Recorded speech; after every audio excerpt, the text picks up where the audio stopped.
This is the ECG Golf Club. And welcome to this week's Hackers Podcast. Every episode available on Spotify and YouTube. Now watch this drive.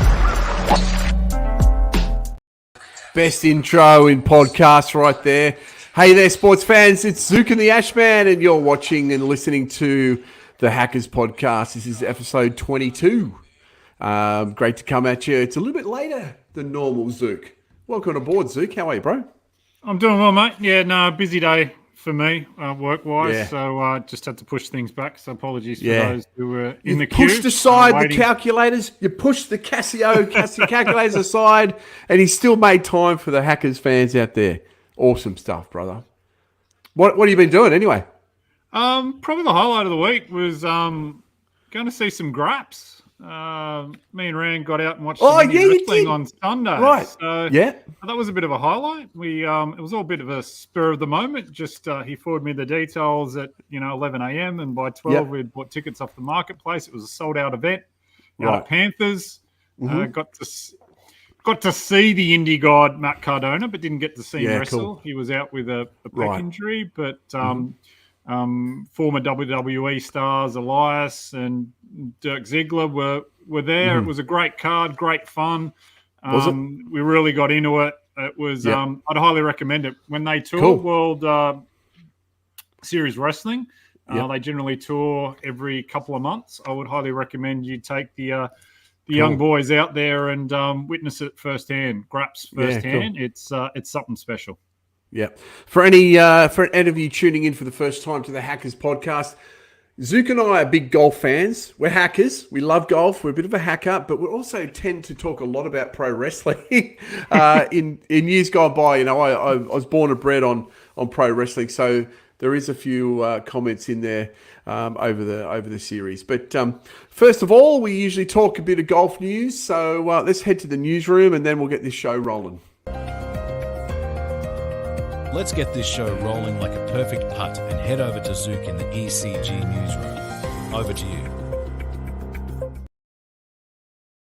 Thank you, Belvedere. Over to you, Zook. Cheers, Belvedere. Cheers, Ash. Do I just start with the chant? Aussie, Aussie, Aussie. Oi, oi, oi. It was a great week for Australia, really. Wasn't it? In terms Awesome. of golf, particularly at the PGA. It was the Rocket Mortgage Classic this week. And it was Cam Davis who was victorious after posting a final round 2 under. However, it could be argued that Akshay Bhatia lost the tournament more so than Cam Davis won. Cam Davis was the clubhouse leader, sitting at 18 under when Bhatia arrived at the final hole, also at 18 under. He got to the green in regulation and had a 28-foot putt for birdie to claim the title. But he left it short and gave himself a bit of a tricky 4-foot putt to force a playoff.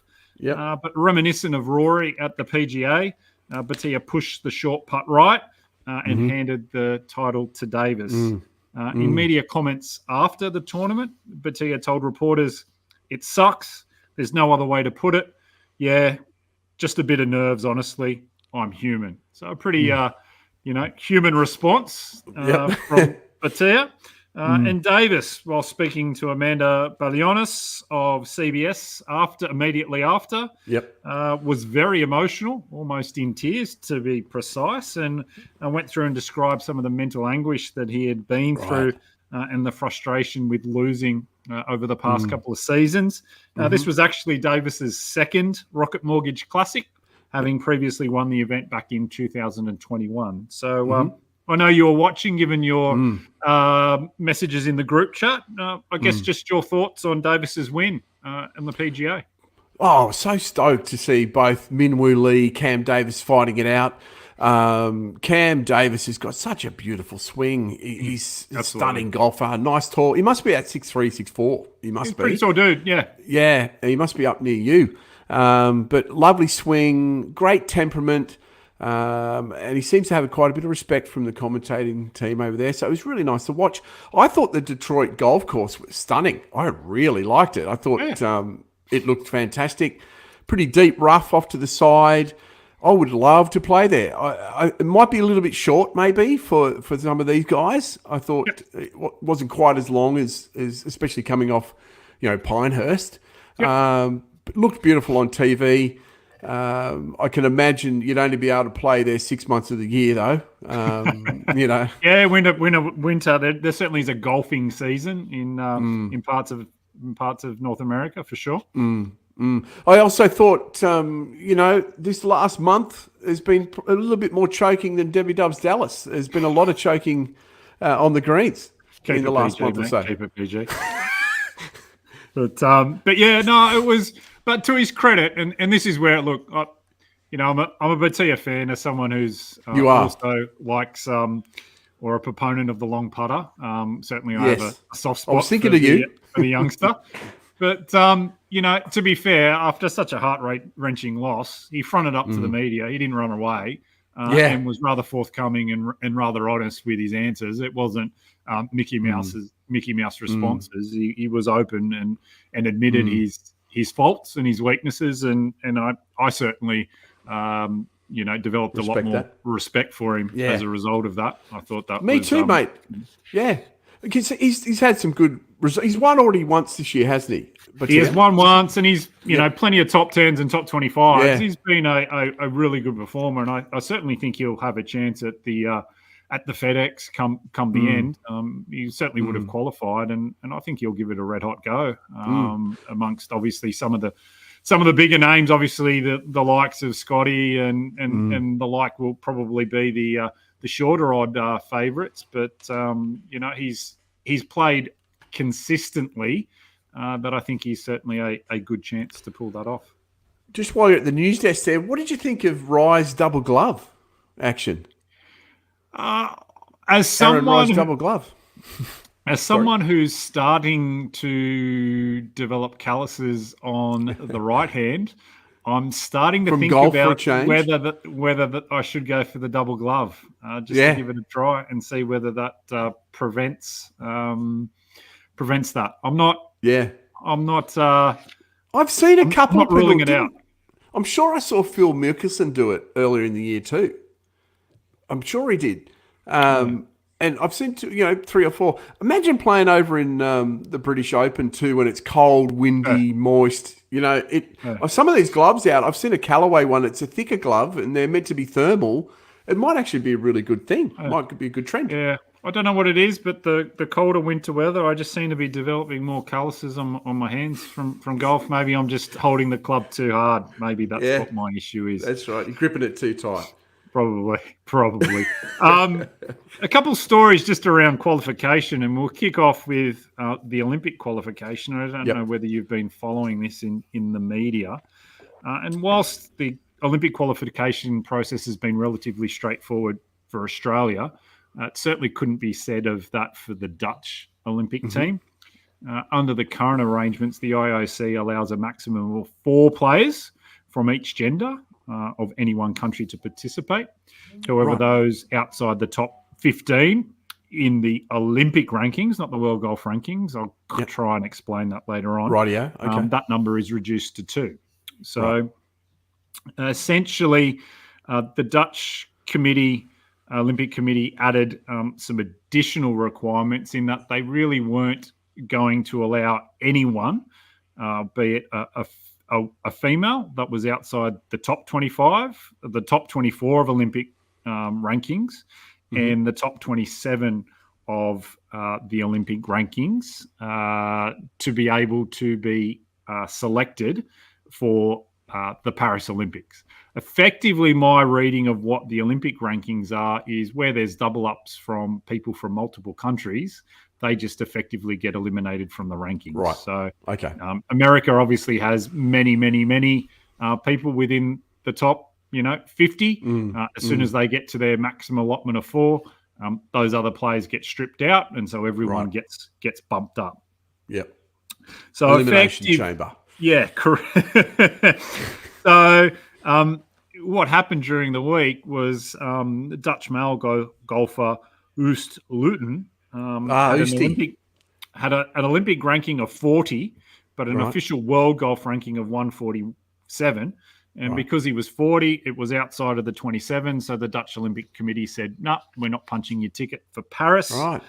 He took them to court and actually won. Good on him. Oh, Ludi won. He won. So he announced on Twitter on Tuesday, Instagram on Tuesday, saying he'd won his case. And that the Dutch committee really rubbing it in. Rubbing it in. It's unclear whether his victory will allow for other Dutch golfers who are technically qualified but did not meet the additional hurdles put forward by the Dutch Olympic Committee. I guess your thoughts, Ash, fair or foul, the position taken by the Dutch Olympic Committee with the additional loopholes and hurdles for the Dutch golfers to make their way through to get to the Olympics? No, I guess organisations have got to protect themselves and make sure they can get the right person in the team as well. So I think it's fair when you think about organisations, you know what I'm saying, protect their own interest, make sure they get the right person in. Because there's another country, I might be wrong, I thought it was Denmark, that one of the people playing on the Olympic team is a convicted pedophile who's done time and come out of prison and is now qualified for the Olympics. So I guess organisations need to be able to protect themselves somehow with a loophole, in my opinion. Okay, all right. I thought it was pretty harsh. These are, Luton's a decent player. He's won on the DP Tour. He's not. But I guess golf's lucky in a lot of respects. They have that ranking system where it's like boomers basketball or, a team sport. You get selected. So it's kind of not quite the same for a basketball team, hey, than it would be for a golfer. Then that brings into biases as to who actually picks the squad, whereas this is pretty impartial. You meet the criteria and then you believe you should be selected. But anyway. But I guess there's loopholes there too. So like Bryson DeChambeau probably should have been playing for the Americans. There's loopholes because the One World Golf Ranking, I guess.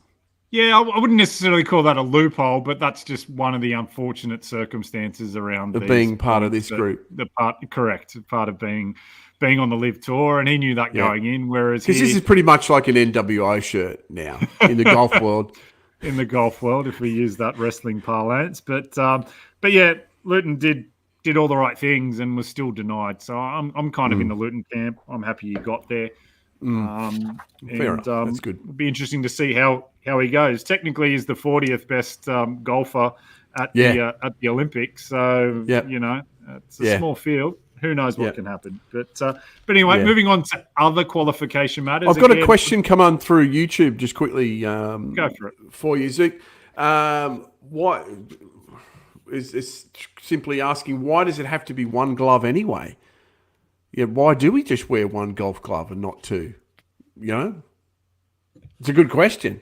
I know your left hand's more dominant on the grip, but as I see more baseball grips coming in, I notice I'm using a bit more right hand. So maybe it's fair to use two gloves instead of one. What do you think? Yeah. Oh, like I said, I'm at present. It's been on front of my mind to give it a go. So I'm looking to give it a crack and happy to report back in a couple of weeks, Ash, for sure. Do baseballers use two gloves? Yeah. They do, eh? Yeah. Okay. Give it a shot. Let me know how you feel. Will do. How's it feel? Yeah. Speaking of giving it a shot, one of the interesting things with any open tournament is the qualification process. And during the past couple of weeks, there has been the final rounds of the Open qualification for the Open Championship. Yep. That's a bit of a tongue twister. Yeah. I don't know if you've been watching this, but it's been quite intriguing. A lot of the, prominent British YouTube golfers have been trying their luck. Rick Shields had a go, but failed in the first round. He posted an 81 and didn't get to progress from there. Peter Finch basically called his qualifying round a complete disaster. Matt Fryer, again, failed to progress, but managed to sink a hole in one during his round. So I guess he was able to, salvage that. But on the serious side, I guess this has been the avenue where live golfers have had to pursue things, and it was a bit of a mixed bag. On the bad side, Sergio Garcia failed to qualify, and you may have seen in some of social media him getting into a bit of an argument with a couple of officials who were pestering him around his slow rate of play. Right. So that was interesting. I didn't see that. And then probably the biggest name who made his way through was Justin Rose, who managed to qualify through this open qualifying process. So, I guess, Ash, I've lost audio. Just carry on. From your perspective, with all these YouTube golfers trying to qualify, would you be interested in watching a live stream of a Rick Shields or a Peter Finch trundling around and trying to make their way into the Open Championship? Yeah, absolutely. I like this. This is. Can you hear me okay? I had to swap. Can you hear you fine? Okay, yeah. I think that's fantastic. I actually like these little novelty things rocking up in events and tournaments, as long as it doesn't become a bit of a too much of a regular thing. But no, I think it's great. I'd love to imagine seeing Rick Shields in there. I'd be stoked because I mean the way golf is now in sports, YouTube is really pushing the sport ahead, and it's these sort of personalities that are just as important as a Bryson DeChambeau. Well, that's not a bad example because he's one of them. But just as important as someone just missing the cut, and has been on the tour for 10 years. I think these Instagram and social media guys are really important for the game. So I think it's a good thing. Yeah, no, I'm with it too. I'd argue that someone like a Rick Shields is probably more important than some of the PGA players. His profile and his reach, 100%, and the way that he moves the needle when it comes to golf trends and the like. But speaking of what moved the needle, I'm certainly not a political guy, but when two candidates for the most powerful office in the world start bickering about golf handicaps, oh my God, school kids, my ears prick up. Yes. For about 30 seconds of the national televised debate this week, the two started to go at one another about their golf game. Loved it. Loved every second of that. After a humble brag about winning his golf club championship, Trump went on to belittle Biden, saying he couldn't hit a ball 50 yards. Biden then responded, challenging Trump to a driving contest. Oh, please. Stating as VP, he got his handicap down to 6. Biden also challenged Trump to a game of golf as long as he would carry his own bag. Trump then just basically called Biden a liar, saying that there was no way he was a 6 handicap. No way. No way. Just putting up on screen some presidential handicaps of this is awesome. Presidents gone past. I guess, Ash, do you really care? And would you actually watch a match play between the two of them if it did eventuate as Bryson was hoping to coordinate on his YouTube channel? I'd pay for it. Pay-per-view, I'm there. I think this is fantastic. This is awesome. In the modern day statistical overdrive that we have, I think this blew my mind. Donald Trump reckons he's a 2.5 handicap. I mean, I've seen his swing. I know he won the club championship, but I can't see him being off 2.5. And Joe Biden off 6.7. I've seen images from the American Online Handicap Register where he's posted scores, and they're all in the 70s and 80s and looks legit. A lot of the scores that were posted were old, around 2016, 17, that kind of era. Right. I don't think any of them have posted a score to affect the handicap in quite a while, but I would certainly Trump I could see probably being a 6 to 10 based on his swing. Biden just in his physical condition and some of the clips I've seen around his swing. Oh, look, he'd be lucky to be in the 20s. Yeah. He's really struggling to get around these days. Yeah, just got a comment on live stream on YouTube now. How is Trump off 2? Question mark, question mark, question mark. God, I totally got to agree. I don't see it. He's got an awful swing, and it's like Rafael Nadal. His swing is just disgraceful, but he's a scratch golfer or near scratch. I guess it's just how you hit that ball. Right. How that drive. It's where the club face is when it makes impact. That's all that matters, and how it gets there. It might be ugly, but as long as it's in appropriate hits the middle, goes down. Yeah, that's right. That's right. But to answer your question, yes, I would watch that with bells on. I think it'd be fantastic. Imagine how many people would watch that, and then Bryson commentating or something. That'd be just hilarious. That would be cool. Yeah. But anyway, that's the news for the week, Ash. Awesome. Thank you. You're listening to the ECG Hackers Podcast. With Zook and the Ashman. Every episode available on Spotify and YouTube. ECG. Where everybody can go.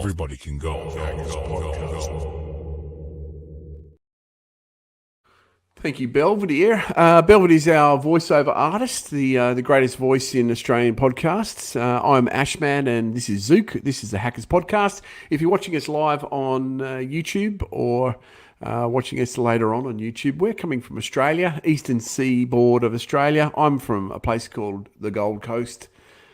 Golfing Mecca. You're going to have to come up here soon. I got to come up. That many golf courses. Drive up, bring the clubs, and spend a few days, and we could play Palm Meadows. We could play Royal Pines. We could play Greg Norman's Glades here. Jack Nicklaus's Lakeside. Oh, they're all within swinging distance. So it'd be fantastic.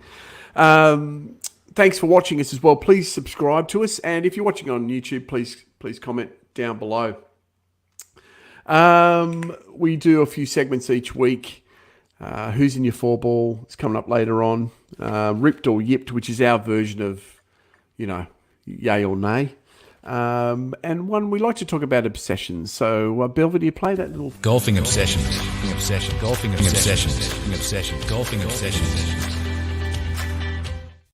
Thanks, Belvedere. Did you notice, what do you not want us to put your face on there? You want us to pixelate it. Okay, fair enough. He's a handsome bloke, but, all right, it's about obsessions. Zook, what do we got this week, brother? This is a relatively recent obsession. This is something that I did not know exist, and since discovering it this week, has just been in my golf thoughts. Not that I think about golf all the time, but it's certainly been in my golf thoughts quite a bit this week. If I was to say that you needed a license to play golf, would you believe me? No. What? Maybe in North Korea or China. Well, I discovered this week via the Rick Shields podcast, shout out to Rick Shields again, that in Germany, you required to have a golfing license before you can actually play golf. So up on screen is a copy of what they call I'm not even going to try and attempt to pronounce it. Maybe the old Bestätigung. Platzziffre. There must be the Department of Golf something or other. Platzrief. Yeah. So before you can walk on to any course, you need to have this license. Are you serious? I'm serious. The license itself, obviously, there's a full examination. This isn't just this isn't just back in the old days like at Northmead go-karts where you pay your $5 get your laminated license. Yes, it's a little more complex than that. So there's two elements.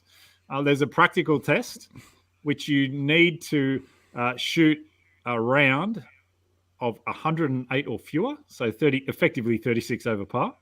Right. And that needs to be certified by a golf pro. So a golf pro is with you during the round, is what I'm led to believe in my research. So again, what a boring job that'd be.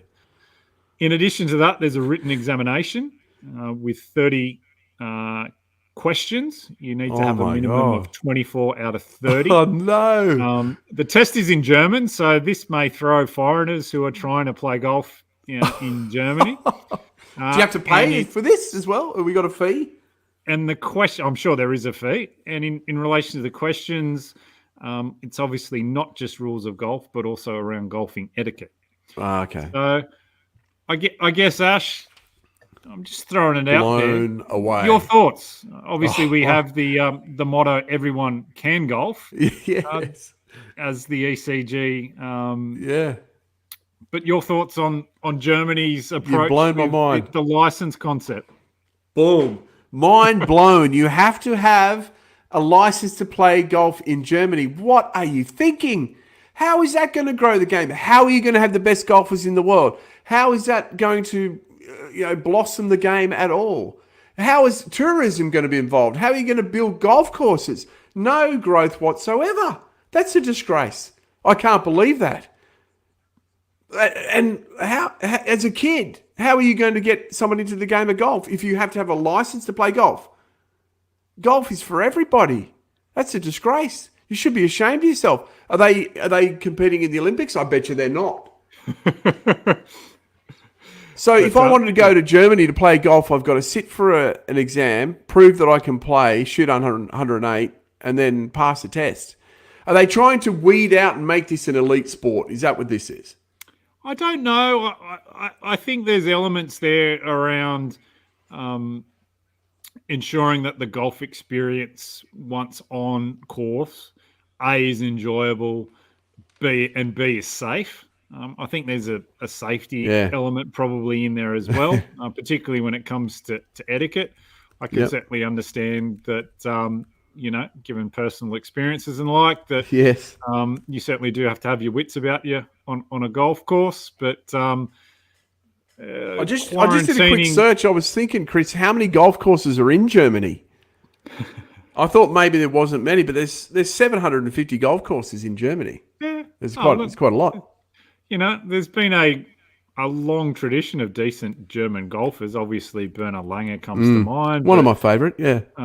But is it Clymer or who's currently floating around at the moment? So they've produced world-class golfers despite this impediment. But I fear that it does take away the potential social or hackers' ability to get on the course and, like you said, grow the participation within the sport. One of the stigmas that golf has had to endure of late really is that elitist mentality. And I think this is probably something that really doesn't help on that front. Certainly there's a lot of sports where you do need a license for H&S reasons.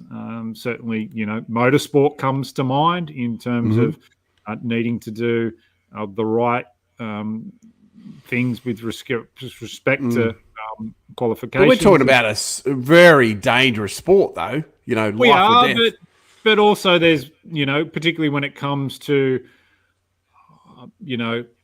archery and the shooting sports, there are also, licensing and other kind of things that you need to go through before you can walk on the course. Yes, the projectile of a golf ball isn't quite the same as a round out of an air rifle, but it still can be pretty damaging. Yes, so as you know well. Yep, there may well be some reasoning for it there, but I still think the 108 is pretty rough. You would need to put in some time on the range before you would get your game down to 108, and then again, you can blow around. Pretty quickly within a hole or two. Imagine the pressure of that day. Hey babe, I'm going out to do my golf test. You don't want the yips when you're shooting a sub 108. You want to be on your game. There'd be a lot of pressure. Crazy. So, and like I said, it was just something that I discovered this week. It's been a focus of my my golf thoughts this week, and just thought it would be something that'd be interesting to talk through. So, Germany and golf licenses. There you go. Is there? Do the DP World Tour play in Germany? I wonder. I don't think they do. What's the top? I'm just going to do a quick search. Top German golf courses. I'd like to think they would have a presence in Germany. Top 10 golf courses in Germany. Yeah, I think they're European. We've got coming at number 1. Just got to click that allow all cookies. The Wittelsbacher Golf Club in Rohrenfeld Neuburg is rated number 1 German golf course, the Wittelsbacher. Then we've got the St. Leon Rott Golf Club. That looks nice if you get a chance to Google it. Very nice. You're looking in potentially, forest. Yeah. Ponds. Hamburger Golf Club looks beautiful. Founded in 1906. Looks fantastic with the cut into the trees in the forest. Beautiful stuff. Well, it'd be nice. I wonder if we can you do it online? Because I wouldn't mind having a crack at this. I tried searching for a sample 30 questions, but didn't have any luck. Even if I'd get it in German, I'd Google translate it, but no luck there. But you'd have to fly over there to pass your of course 108. Yeah. So maybe we could go down the TrackMan and pretend we'll play Hamburger Golf Course on the TrackMan and see if we can shoot a 108, sub 108, and then we've got our license. You're listening to the ECG Hackers Podcast. With Zook and the Ashman. Every episode available on Spotify and YouTube. ECG. Where everybody can go. Thanks again. I'm looking forward to chatting a few more obsessions with you in the coming weeks leading into the British Open too, Zook. And I know a couple of things that you really like is like your scorecard. You're a big fan of your scorecard in your back pocket. Yeah. Yep. You're pretty old school though, aren't you? You like things that are traditional. Analog. Yeah, analog. Yeah. So, but yeah, I thought maybe next week we could talk about those kind of golf accessories. I know, love it. We're all our bags are full of them. Scorecards just one of many. So yeah, I thought we could do a bit of. Actually, do you keep your scorecards as well? You keep them? Yeah, I've got a tin where I keep them. Yeah, me too. Actually, I've got my scorecards all the way back. I wish I had kept them in the 90s. But they start from about 2006. I've kept every scorecard in a massive pile out there. It's awesome to go back and have a look through. It is. My scores haven't changed much in 20 years, which is pretty good in some ways and pretty bad in others. A couple of things we'll do, ripped or yipped and who's in your 4-ball. I thought we'd start ripped or yipped, Belvedere. Sure. Hey fellas, Belvedere here again. It's time to go around the table with ripped or yipped. Let's see what side of the argument the boys are on. Ripped or yipped. Back to you, Ash. I hope you got some juicy ones this week, brother. I hope I do. Actually. There's one here that I think will appeal to you more than others. But we'll see see whether I've curated something that meets your high standards, Ash. But anyway, cool. Kicking off, obviously we all know that putting is half the game, if not more. And was interesting in terms of an article that I read around a suggested approach to improve your putting. And that was just to close your eyes and putt with your eyes closed. This was a suggested approach put forward by LPGA pro Emma Talley. We all know that Jordan Spieth prefers to look at the hole rather than the ball as he strikes his putter. Mm-hmm. And Bryson has, made comments around that he doesn't really see the ball when he putts. He's more focusing on the feel within his body. Not quite the same as closing your eyes, but closing your eyes while putting. Ash, ripped or yipped? Yipped. This sounds like one of these Instagram people that have come up with some idea. No. Us as humans, we're hunters. We've got two eyes at the front of our head. We look at our target. It's like when you play basketball. I've seen some great things lately when I was coaching the junior team here on as a human, if you put your eyes on a target for 2 seconds, it really locks your brain into that depth perception. So I think that's a load of rubbish. Yeah, keep your eyes open. I'd rather more say maybe do the Jordan Spieth and look at the hole, but don't close your eyes. Don't close your eyes. Yipped. Yeah, I'm no expert though. No. I'm yipped too. Probably one of the things for me that I've got to avoid the distraction of letting my eyes wander with the putter on the back lift and just focus on the ball. So that's certainly one thing I focus on. It's one of those things: focus eyes on the ball, rather than eyes wandering with the putter on back lift. But I'm closing the eyes. I think that's completely yipped. But I might give you Jordan. Yeah, it makes sense. I like how Cam Smith doesn't practice swing as well. That's something I've kind of took on a little bit lately as well, where your first putt tends to be sometimes your best. Hey, when you're on the putting green. So I've kind of tried to do a little bit of that.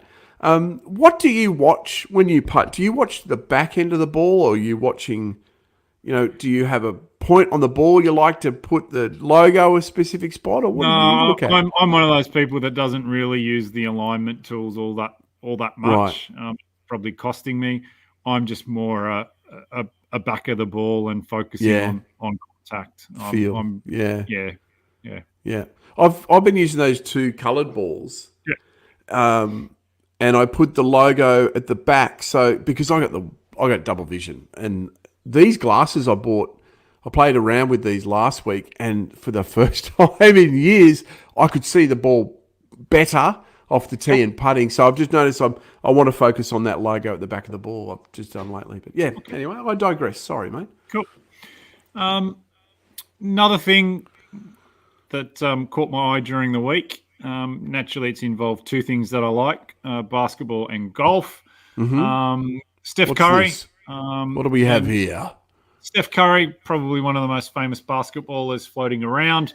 Yeah. As you know, an avid golfer, pretty much a scratch golfer, has participated in many pro-ams. He's got a few charities that are trying to grow the inclusion of the game. And one way in which he's looking to grow that is through some signature grips. So he's partnered with Golf Pride to produce some signature grips as a way to raise some money. Just your thoughts on that, Ash? Ripped or yipped? Ripped. I like that. I'd have those. Signature grips. This is a new thing. I like it. It'd be almost like the old Lance Armstrong yellow silicon bands. We could see a real trend happen here. This is good. You have coloured bands for different awareness campaigns. I think this is a new thing. Ripped. Yeah, I'm surprised that hasn't really been explored more. It's one of those things that you can easily accessorize. Obviously, the shaft and the club face, they're kind of locked and loaded, but a grip's a 5-minute change it up by someone who knows what they're doing, and a way to support a good cause, and a way to, as you said there, if it is prominent and well displayed, it's certainly a way to communicate and put that cause front and center on the golf course. So I thought this was an excellent idea. Yeah, love it. Can you buy these online? Or? Yeah, you can. They're through the Golf Pride website. I think it's $250 for a set for your irons, which, on the high side, but in terms of, there's a charitable component in there as well in terms of a donation. So I didn't think it was all that bad, and I hope it works out for Steph. Geez, I think this is a great marketing tool. I think we might see something of this. I'm thinking myself. There's some good things there. Very good. All right, that was good. Next one.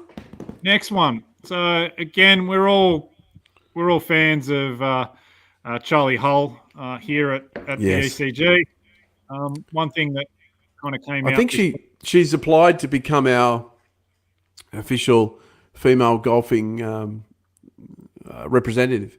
Okay, our ambassador on the Belvedere's dealing with that now. Okay, he's looking to get some negotiating. Okay, but one of the things that came out and was commented on in the socials was her club twirl. This was a bit of a gravity-defying tweet where she passed it essentially from her right hand to her left hand. It was just a smooth bit of work and looked amazing. I guess, Ash, where do you stand on the club twirl after a great shot? Is that a rip or yip? It's ripped. Yeah, it's ripped. It's a natural thing, hey. I noticed I did it the other day and went, I just did it. When you hit a nice shot, if you've got a nice follow through and just spin it out, ripped. Love it. It just naturally happens. If you're forcing it, it's a bit of a wank, but I think it's ripped. Have we got up while we hear your answer? I'm going to see if I can find it online. Is it Charlie Hull? Yeah, no. What do you think, mate? I'm ripped. But one I prefer more than the twirl is the holster after a chip. Yeah, right. That's my favourite. How can I say? Bold move after a great shot. I just think that's cool with the chip follow through and then just forcing down on the club head, putting it in the holster. So I just think that's I found it as cool as the twirl is. I give the I give the slight edge to the holster after a chip in. Okay, I have found it. Let's have a look. That is this one. Here we go. Bring it up, Ashman. Here we go. Here's the club 12. Bang. Is this the one you're talking about? Flings it across.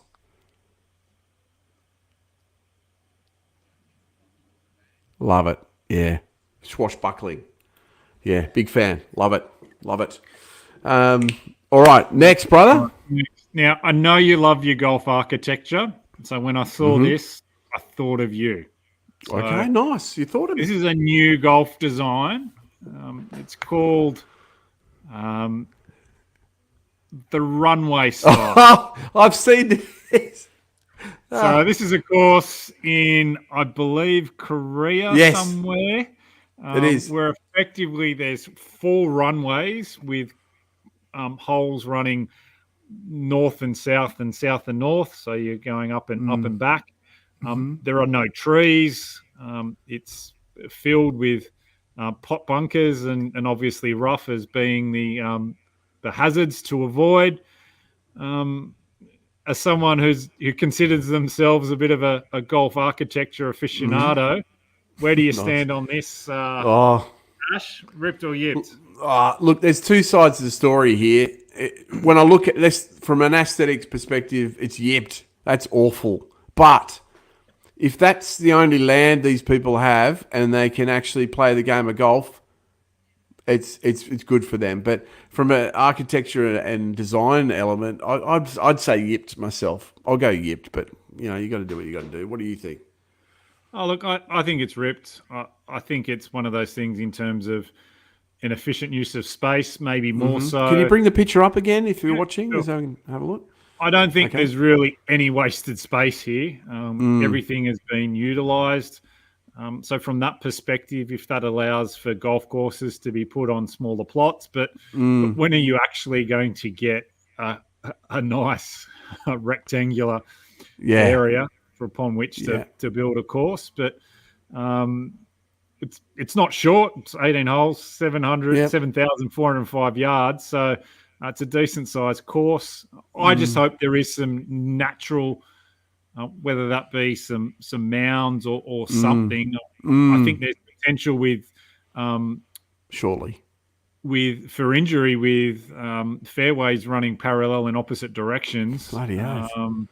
Making sure that there is a way for safety in terms of errant drives or errant. Do you think shots. that's a fence? That must be. It looks like a fence line going in between the full. Like, why would you have it there?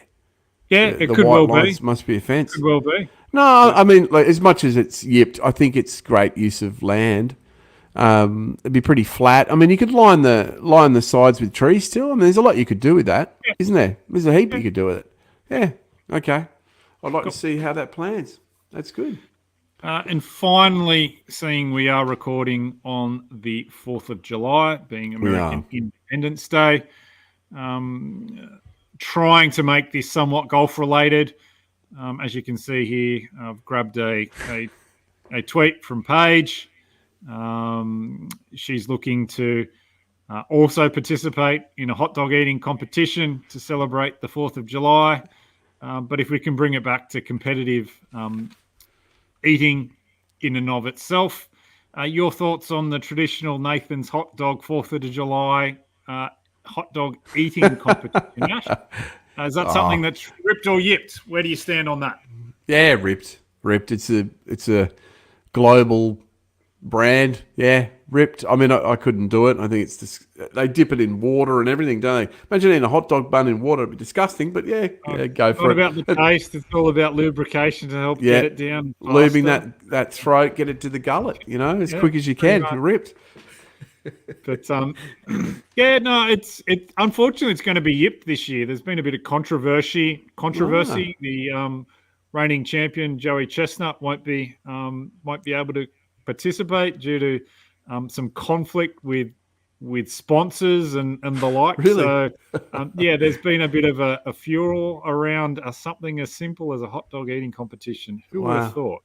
But, have you ever done a food comp? Or have you ever done a challenge or anything? No, I haven't. I've been in the presence of people who have. I'm trying to remember. I think it was the old Austrian Schnitzel House down on Victoria Road. That they had an eating challenge where I think it was like a kilo of schnitzel, a litre stein of beer, and a bunch of a kilo of fries or something, sauerkraut like that. Or something. Yeah, I was there with some mates who tried to work their way through that. The aim was to do that in an hour, and both failed. But that didn't look like fun, particularly when it got to the end. But no, I haven't participated. I think I could smash a pizza one. There's something about me when it comes to pizza. It just Italian heritage, down I think. down. Yeah, it could well be. But no, I haven't as yet. Yourself, have you given any of those? I have. I mean, I got to say, I've lost quite a bit of weight. Am I looking okay, brother? I've lost. Looking trim, that face. 15 kilos. It's coming down. So I don't delve into the food for the last 6 months or so, but I love hot food, like super spicy food. I grow Carolina Reaper chilies here. And you may not know this, but my dream is to own a chili plantation and just grow Australia's hottest chilies. So if I win the lottery or get selected to play in the Live Golf, I'll be buying a lot of land and I'll be growing Carolina Reapers. But I did this crazy hot burrito at a franchise here in Australia. I went out for lunch and saw this sign saying, "Can you eat the death burrito?" or whatever. And I thought, "Oh yeah, this is a piece of cake." And had a crack, and it blew me away.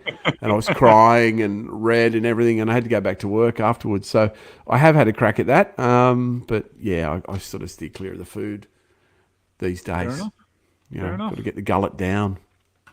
And that's it, Ash. That's Ripped or Yip for this week. You're listening to the ECG Hackers Podcast. With Zook and the Ashman. Every episode available on Spotify and YouTube. ECG. Where everybody can go. Thank you. All right, it's my favourite time of the week. It's time for Who's in Your Four Ball, and it's going to be 4th of July themed or American pop culture themed. Yeah, I think. Sorry, Belvedere, you cut Zook off. Play this thing, and then we'll get back to him. Hey there, everyone. It's Belvedere here again. It's time for this week's Who's in Your Four Ball. Back to you, Ashman. Thank you. More respect needed. All right, Zook, give us a rundown on the theme, and you go first as always, brother. You've got the honour. Yeah, no, I think there was a bit of back and forth between us as to what we were going to settle on, but I think it was, again, given the 4th of July is when we were recording, we would go down the path of an American theme and then really settled on pop culture and, I guess, pop culture icons that originated from America. And so that's kind of the approach I took and tried to have a golf theme in there as well. So when you think of sport, and you think of someone who's had an absolute immeasurable impact on sporting goods, particularly footwear, particularly on sporting culture, on swag, even on golf. There really isn't anyone bigger than Michael Jordan. Yeah. So naturally, he was who first came to mind. Someone who really probably was for a period and may even still be the world's most known athlete. I'm sure Messi or Ronaldo probably may well take the crown now, but there was certainly probably a 20-year period where Michael Jordan was the most well-known athlete in the world, still sells billions and billions of shoes each year. Certainly has diversified into golf as well. Jordan brand golf clothing and shoes are some of the items that are most seen on the golf course. So, especially on Live. Hey. Absolutely. He's my team captain. Certainly someone who knows how to hold a club, and I think his handicap is in the low singles. I think even two or below. Yeah, I think so. My next team member. I liked that, Jordan. Good point. Good pick, by the way, mate. And you mentioned a few things that he has permeated into pop culture, shoes, sports. The most recognisable figure on the planet, next to Michael Jackson at one time, I think it was. Yep. Cigars as well. He was wearing. He's in the Cigar Aficionado cover a few times as well. Yeah, he and probably Arnold Schwarzenegger are probably two of the most, I guess, people who you could probably give credit for that cigar resurgence in the 90s, I would say. Great point. Second team member probably was one of the most famous athletes in North America, a college star, a professional star in the NFL, had a great collegiate career at USC, transitioned into the media, became a film star, and then perhaps had one of the most infamous turns ever seen. I don't know about you, but that white Bronco chase was one of the most, I guess, significant moments and pop culture moments growing up, as well as the, year-long court case around the murder of Nicole Smith. So if you haven't guessed already, my second team member is O.J. Simpson, someone who's left a presence, rightly or wrongly, within the cultural landscape of not only America but the world. Okay, iconic, yes. And then finally, gone down the female path. I don't know that she's necessarily any good with a club, although I did manage to find a picture of her with Tiger Woods on the late night show in her peak. Look how young Tiger is there. But dealing with Jennifer Aniston, she was absolutely, one of the most famous people in the world. Cultural impact with the Aniston haircut, I suppose, forever on the pages of, magazines surrounding her relationship with Brad Pitt, was it?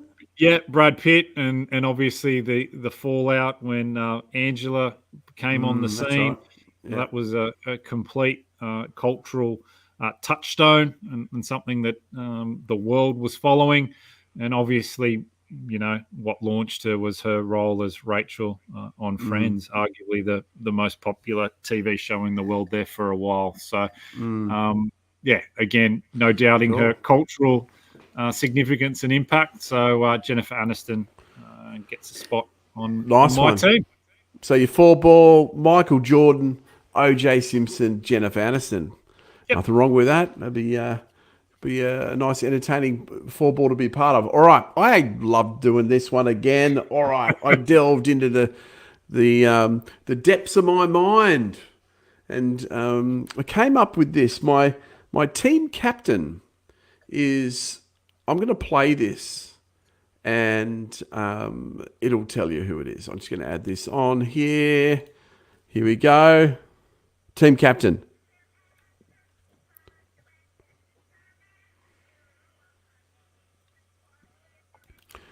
There we go. I'm going to go Roger Ramjet as my, pick. a big jaw on him. I used to get home from school in the 80s, and you'd turn on ABC in Australia, and Roger Ramjet would be on.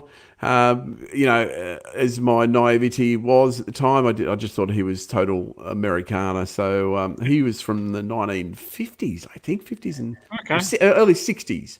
Roger Imagine Ramjet. how far you would hit a drive with those proton pills. Absolutely. Whack the proton pill in and be bombing them like Bryson, in fact.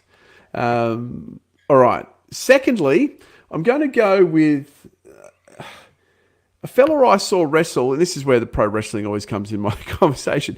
I saw this guy wrestle in Sydney, Australia, in 1986 when the WWF did a tour of Australia. I remember buying his Bendham figure. It was a little 3.75 inch rubber figures. It had little arms that you could bend, the Bendhams. Cool. I'm also going to be playing with Corporal Kirshner. Corporal Kirshner was a WWE or a WWF wrestler. He was born in 1957. He died only about 3 years ago in 2021. He worked for the WWE. His in-ring name is Corporal Kirshner. And then he also went on to go over to Japan, in New Japan Wrestling. It was Leatherface. And literally, you know the Leatherface character from Texas Chainsaw Massacre? Yeah. But, mate, this guy was an ex-Marine. I think he was the Special Forces. But, yeah, he's going to be in my four-ball. Corporal Kirshner, for any old wrestling fans out there. I'm going to give my caddy... I'm going to give my bag to a fella who is an amazing director, one of the greats.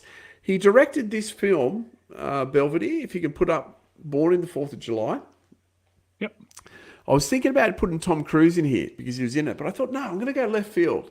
Okay. So my caddy's going to be Oliver Stone, who has directed some amazing films. Born on the 4th of July is The Link, obviously. And then obviously Oliver Stone's going to be my caddy. He's an amazing director. He did JFK, and that's the one I was trying to think of. Yeah. I think he's Natural Born Killers. Any Given Sunday, that's right, that was a cracker. Wall Street, Platoon, because he actually went to Vietnam too. He did a tour of Vietnam.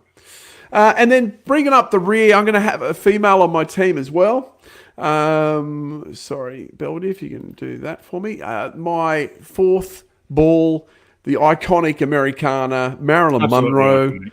Yeah, so I feel like I've got a really iconic American team. I've got, not many people know Corporal Kirshner, but I got Roger Ramjet, Corporal Kirshner, Marilyn Monroe, and Oliver Stone holding the bag in this week's Who's in Your Four Ball. Love it, Ash. Love it. Thanks, man. Thanks, man.